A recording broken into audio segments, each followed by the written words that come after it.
ಕರ್ನಾಟಕ ತಮಿಳುನಾಡು ಮಧ್ಯೆ ಈ ಮೇಕೆದಾಟು ಫೈಟ್ ಈಗ ಮತ್ತೆ ಮುನ್ನೆಲೆಗೆ ಬಂದಿದೆ. ಮೇಕೆದಾಟು ಯೋಜನೆಗೆ ಸಿಎಂ ವಿಜಯ್ ಈಗ ಅಡ್ಡಗಾಲು ಹಾಕ್ತಿದ್ದಾರೆ. ಕಾನೂನು ಹೋರಾಟಕ್ಕೆ ಸೂಚನೆಯನ್ನು ಕೊಟ್ಟಿದ್ದಾರೆ ಈಗ ಸಿಎಂ ವಿಜಯ್. ಮೇಕೆದಾಟು ಯೋಜನೆಯನ್ನ ವಿರೋಧಿಸುತ್ತಲೇ ಬಂದಿರುವಂತಹ ತಮಿಳುನಾಡು, ಇದರಿಂದಾಗಿ ತಮಿಳುನಾಡಿಗೆ ಕಾವೇರಿ ನೀರೇನು ಬರಬೇಕು ಅದು ತುಂಬಾ ಕಮ್ಮಿ ಆಗ್ಬಿಡುತ್ತೆ, ನಮಗೆ ಕರ್ನಾಟಕದಿಂದ ಬರಬೇಕಾಗಿರುವಂತಹ ನೀರಿನ ಪಾಲು. ಸೊ ಹಾಗಾಗಿ ಇದಕ್ಕೆ ಅವಕಾಶ ಕೊಡಬಾರದು ಅನ್ನೋ ನಿಟ್ಟಿನಲ್ಲಿ ಈಗಾಗಲೇ ತಮಿಳುನಾಡು ಸಾಕಷ್ಟು ಖ್ಯಾತೆ ತೆಗೆದಿದೆ. ಈಗ ರಾಜ್ಯ ಸರ್ಕಾರ ಇಲ್ಲ, ನಾವು ಮೇಕೆದಾಟು ಯೋಜನೆಯನ್ನ ಪೂರ್ಣಗೊಳಿಸಿಯೇ ಸಿದ್ಧ, ನಾವು ಅದಕ್ಕೋಸ್ಕರ ಕೇಂದ್ರದ ಒಂದು ನಿರ್ದೇಶನಕ್ಕೆ ಕಾಯ್ತಾ ಇದ್ದೀವಿ, ಅವ್ರು ಹೇಳಿದ ತಕ್ಷಣ ನಾವು ಭೂಮಿ ಪೂಜೆಯನ್ನ ಮಾಡ್ತೀವಿ ಅಂತೇಳಿ ಭೂಮಿ ಪೂಜೆಗೆ ಸಿದ್ಧತೆಯನ್ನ ಮಾಡ್ಕೊಳ್ತಾ ಇದ್ದಾರೆ. ಸೊ ಡಿ.ಕೆ. ಶಿವಕುಮಾರ್ ಅವರು ಕೂಡ ಮಾತಾಡಿರೋ ಹಾಗೆ ಈಗ ಮೇಕೆದಾಟು ಯೋಜನೆಯನ್ನ ನಾವು ಆರಂಭಿಸ್ತೀವಿ. ಈಗ CWCಲಿದೆ, ಸೆಂಟ್ರಲ್ ವಾಟರ್ ಕಮಿಷನ್. ಸೊ ಅಲ್ಲಿ ಏನು ತೀರ್ಮಾನ ಆಗುತ್ತೆ, ನಮಗೆ ಅನುಮತಿ ಸಿಕ್ಕ ಕೂಡಲೇ ನಾವು ಯೋಜನೆಯನ್ನು ಆರಂಭಿಸ್ತೀವಿ ಅನ್ನುವಂಥದ್ದು ಕರ್ನಾಟಕದ ನಿಲುವು. ಆದರೆ ಈಗ ತಮಿಳುನಾಡು ಹಿಂದಿನಿಂದಲೇ ಏನು ಖ್ಯಾತೆ ತೆಗೆದಿತ್ತು, ಈಗ ಸಿಎಂ ವಿಜಯ್ ಆಗಿ ಹೊಸದಾಗಿ ಏನು ಆಯ್ಕೆಯಾಗಿದ್ದಾರೆ, ಅವರು ಕೂಡ ನೆಕ್ಸ್ಟ್ ಕಾನೂನು ಹೋರಾಟ ಮಾಡೋಣ ಅನ್ನುವಂಥದ್ರ ಬಗ್ಗೆ ಈಗ ಸಭೆಯಲ್ಲಿ ಮಾತಾಡಿದ್ದಾರೆ. ಮೇಕೆದಾಟು ವಿಚಾರದಲ್ಲಿ ತಮಿಳುನಾಡಿಗೆ ಯಾವುದೇ ಹಕ್ಕಿಲ್ಲ, ನಾವು ಭೂಮಿ ಪೂಜೆ ಮಾಡೇ ಮಾಡ್ತೀವಿ. CWC ಅವರು ತಮಿಳುನಾಡಿನ ಅರ್ಜಿಯನ್ನು ಈಗಾಗಲೇ ವಜಾ ಮಾಡಾಗಿದೆ. ಕೇಂದ್ರ ಸರ್ಕಾರ ಅನುಮತಿ ಕೊಟ್ಟ ತಕ್ಷಣ ನಾವು ಪೂಜೆ ಮಾಡ್ತೀವಿ, ಮೇಕೆದಾಟು ಯೋಜನೆಗೆ DPR ಅನ್ನ ಸಿದ್ಧ ಮಾಡ್ಕೊಳ್ತಾ ಇದೀವಿ, ನಾವು ಜಾಗವನ್ನ ಗುರುತು ಮಾಡಿ ನಾವು ಆದಷ್ಟು ಬೇಗ ಭೂಮಿ ಪೂಜೆಯನ್ನ ಕೂಡ ಮಾಡ್ತೀವಿ ಅನ್ನುವಂಥದ್ರ ಬಗ್ಗೆ ಡಿ.ಕೆ. ಶಿವಕುಮಾರ್ ಅವರು ಹೇಳಿದ್ದಾರೆ. ಮೊನ್ನೆ ಚಾಮರಾಜನಗರದಲ್ಲಿ ಡಿ.ಕೆ. ಶಿವಕುಮಾರ್ ಮಾತಾಡಿದ್ರು. ಸೊ ಏನು ಹೇಳಿದ್ರು ಮೊನ್ನೆ ಬನ್ನಿ ನೋಡೋಣ. ಮೇಕೆದಾಟು ಸುಪ್ರೀಂ ಕೋರ್ಟ್ ಅಲ್ಲಿ ಇದು ತಮಿಳುನಾಡಿಗೆ ಯಾವ ತರದ ಹಕ್ಕಿಲ್ಲ, ತಮಿಳುನಾಡು ಏನಿದ್ರು ಕೂಡ CWCಗೆ ಹೋಗಿ CWC ಅವರು ಇದರ ಬಗ್ಗೆ ಮಾಡಬೇಕು ಅನ್ನೋದು, ಅದನ್ನು ನಮ್ಮ ಕರ್ನಾಟಕ ಸರ್ಕಾರದ ಪರವಾಗಿ ಅವರ ಅರ್ಜಿಯನ್ನು ವಜಾ ಮಾಡಿದ್ದಾರೆ.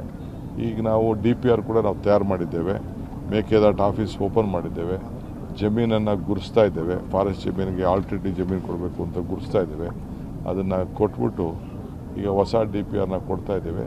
ಸೆಂಟ್ರಲ್ ಗೌರ್ಮೆಂಟ್ ಪರ್ಮಿಷನ್ ಕೊಟ್ಟ ಮೇಲೆ ಅದನ್ನು ಭೂಮಿ ಪೂಜೆನ ಮಾಡ್ತಾರೆ. ಮೇಕೆದಾಟು ಸುಪ್ರೀಂ ಕೋರ್ಟ್ ಅಲ್ಲಿ ಇದು ತಮಿಳುನಾಡಿಗೆ ಯಾವ ತರದ ಹಕ್ಕಿಲ್ಲ, ತಮಿಳುನಾಡು ಏನಿದ್ರು ಕೂಡ CWCಗೆ ಹೋಗಿ CWC ಅವರು ಇದರ ಬಗ್ಗೆ ಮಾಡಬೇಕು ಅನ್ನೋದು, ಅದನ್ನು ನಮ್ಮ ಕರ್ನಾಟಕ ಸರ್ಕಾರದ ಪರವಾಗಿ ಅವರ ಅರ್ಜಿಯನ್ನು ವಜಾ ಮಾಡಿದ್ದಾರೆ. ಈಗ ನಾವು DPR ಕೂಡ ನಾವು ತಯಾರು ಮಾಡಿದ್ದೇವೆ, ಮೇಕೆದಾಟು ಆಫೀಸ್ ಓಪನ್ ಮಾಡಿದ್ದೇವೆ, ಜಮೀನನ್ನು ಗುರುಸ್ತಾ ಇದ್ದೇವೆ, ಫಾರೆಸ್ಟ್ ಜಮೀನಿಗೆ ಆಲ್ಟರ್ನೇಟಿವ್ ಜಮೀನು ಕೊಡಬೇಕು ಅಂತ ಗುರುಸ್ತಾ ಇದ್ದೇವೆ. ಅದನ್ನು ಕೊಟ್ಬಿಟ್ಟು ಈಗ ಹೊಸ DPRನ ಕೊಡ್ತಾ ಇದ್ದೇವೆ. ಸೆಂಟ್ರಲ್ ಗೌರ್ಮೆಂಟ್ ಪರ್ಮಿಷನ್ ಕೊಟ್ಟ ಮೇಲೆ ಅದನ್ನು ಭೂಮಿ ಪೂಜೆನ ಮಾಡ್ತಾರೆ. ಮೇಕೆದಾಟು ನಾವು ಪ್ರತಿನಿಧಿ ಪ್ರಸನ್ನ ಜಾಯ್ನ್ ಆಗಿದ್ದಾರೆ, ಮಾತಾಡೋಣ. ಪ್ರಸನ್ನ, ಈಗ ಕರ್ನಾಟಕದ ನಿಲುವು ನಾವು ಭೂಮಿ ಪೂಜೆಯನ್ನ ಮಾಡ್ತೀವಿ, ಸೆಂಟ್ರಲ್ ಇಂದ ಪರ್ಮಿಷನ್ ಸಿಕ್ಕ ಕೂಡಲೇ ಅನ್ನುವಂಥದ್ದು. ಈಗ ತಮಿಳುನಾಡಿಗೆ ಹೊಸದಾಗಿ ಏನು CM ಆಗಿದ್ದಾರೆ ವಿಜಯ್, ಅವ್ರು ಇವತ್ತು ಸಭೆ ಮಾಡಿ ಏನು ಚರ್ಚೆ ಮಾಡಿದ್ದಾರೆ? ಆಲ್ರೆಡಿ 2 ಸತಿ ಸುಪ್ರೀಂ ಕೋರ್ಟಿಗೆ ಹೋದ್ರು, ಒಂದ್ಸತಿ ಅರ್ಜಿ ಹಾಕಿದ್ರು, ವಜಾ ಮಾಡ್ತು, ನೆಕ್ಸ್ಟ್ ರಿವ್ಯೂ ಪಿಟಿಷನ್ ಅನ್ನು ಹಾಕಿದ್ರು, ಅದನ್ನು ಕೂಡ ವಜಾ ಮಾಡಿ CWCಲಿ ನೀವು ನಿರ್ಧಾರವನ್ನು ಮಾಡ್ಕೊಳ್ಳಿ ಅನ್ನುವಂಥದ್ರ ಬಗ್ಗೆ ಸುಪ್ರೀಂ ಕೋರ್ಟ್ ಸ್ಪಷ್ಟವಾಗಿ ಹೇಳ್ಬಿಟ್ಟಿದೆ. ಈಗ ತಮಿಳುನಾಡು ಸರ್ಕಾರ ಯಾವ ರೀತಿಯಾಗಿ ಮುಂದಾಗ್ತಾ ಇದೆ? ಮತ್ತೆ ಸುಪ್ರೀಂ ಕೋರ್ಟ್ ಕದ ತಟ್ಟುವಂಥದ್ದು ಅಥವಾ CWCಯಲ್ಲೇನೆ ಕಾನೂನಾತ್ಮಕವಾಗಿ ಹೋರಾಟ ನಡೆಸುವಂಥದ್ದು, ಏನ್ ಚರ್ಚೆ ಆಯ್ತು ಇವತ್ತು? ಹೇಗೆ ಇವರು ಅಡ್ಡಗಾಲು ಹಾಕ್ತಾ ಇದ್ದಾರೆ ಈ ಯೋಜನೆಗೆ? ಈಗ ಪ್ರಸನ್ನ. ರೆಹಮಾನ್, ಮೇಕೆದಾಟು ಯೋಜನೆ ಬೆಂಗಳೂರಿಗೆ ಮತ್ತು ಕರ್ನಾಟಕಕ್ಕೆ ಅತಿ ಅವಶ್ಯ ಇರುವಂತಹ ಯೋಜನೆ.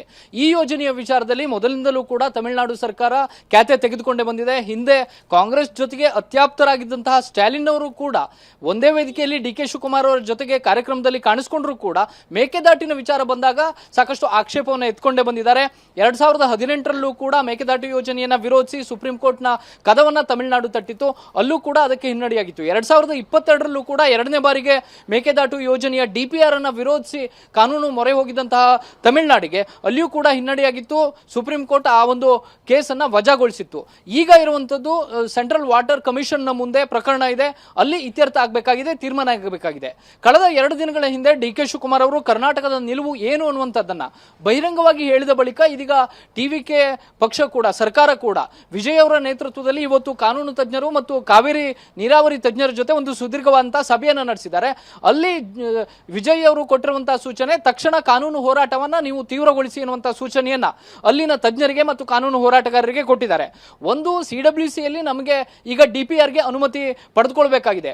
ಇನ್ನೂ ಕೂಡ DPR ಅನ್ನ ಸಲ್ಲಿಕೆ ಮಾಡುವಂತದ್ದು ಬಾಕಿ ಉಳಿದಿದೆ. ಕರ್ನಾಟಕ ಸರ್ಕಾರ DPR ಅನ್ನ ಸಲ್ಲಿಕೆ ಮಾಡಿದ ಬಳಿಕ CWC ಸೆಂಟ್ರಲ್ ವಾಟರ್ ಕಮಿಷನ್ ಏನ್ ಮಾಡಬೇಕು ಅನ್ನುವಂಥದ್ದನ್ನ ತೀರ್ಮಾನವನ್ನ ತೆಗೆದುಕೊಳ್ಳುತ್ತೆ.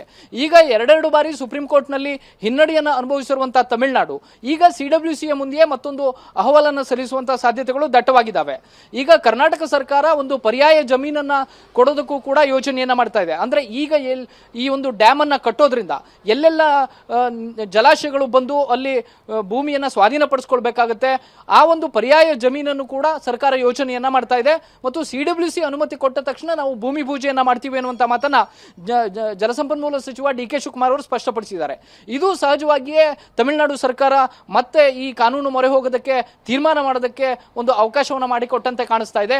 CWC ಏನ್ ತೀರ್ಮಾನ ತೆಗೆದುಕೊಳ್ಳುತ್ತೆ ಅನ್ನೋದರ ಆಧಾರದ ಮೇಲೆ ಮುಂದಿನ ಬೆಳವಣಿಗೆಗಳು ನಿಂತಿದ್ದಾವೆ. ನಮ್ಮ DPR ಗೆ CWC ಅನುಮತಿ ಕೊಟ್ಟಿದ್ದೇ ಆದ್ರೆ ಅದನ್ನ ವಿರೋಧಿಸಿ ಸಹಜವಾಗಿ ತಮಿಳುನಾಡು ಮತ್ತೆ ಸುಪ್ರೀಂ ಕೋರ್ಟ್ನ ಕದವನ್ನ ತಟ್ಟುವಂತ ಸಾಧ್ಯತೆಗಳು ಕೂಡ ಹೆಚ್ಚಾಗಿ ಕಂಡು ಬರ್ತಾ ಇದಾವೆ. ಆದ್ರೆ ಹಿಂದಿನ ಸರ್ಕಾರ ಇದ್ದಾಗ್ಲೇನೆ ಅವತ್ತು ಸ್ಟಾಲಿನ್ ಅವರ ಜೊತೆಗೆ ಕಾಂಗ್ರೆಸ್ನ ನಾಯಕರು ಒಂದು ಮಾತುಕತೆಯನ್ನ ನಡೆಸೋದಕ್ಕೆ ಸಣ್ಣ ಅವಕಾಶ ಇತ್ತು. ಆದ್ರೆ ಇವತ್ತು ಆ ಅವಕಾಶವೂ ಕೂಡ ಇದೆಯಾ ಇಲ್ವಾ ಅನ್ನುವಂಥದ್ದು ದೊಡ್ಡ ಪ್ರಶ್ನೆಯಾಗಿ ಕಾಡ್ತಾ ಇದೆ. TVK ಸರ್ಕಾರದಲ್ಲಿ ಕಾಂಗ್ರೆಸ್ ಕೂಡ ಒಂದು ಭಾಗ ಆಗಿದ್ರು ಕೂಡ ಹಿಂದೆ ಆತ್ಮೀಯವಾಗಿದ್ದಂತಹ ಸ್ಟಾಲಿನ್ ಅವರೇ ಒಪ್ಪಲಿಲ್ಲ.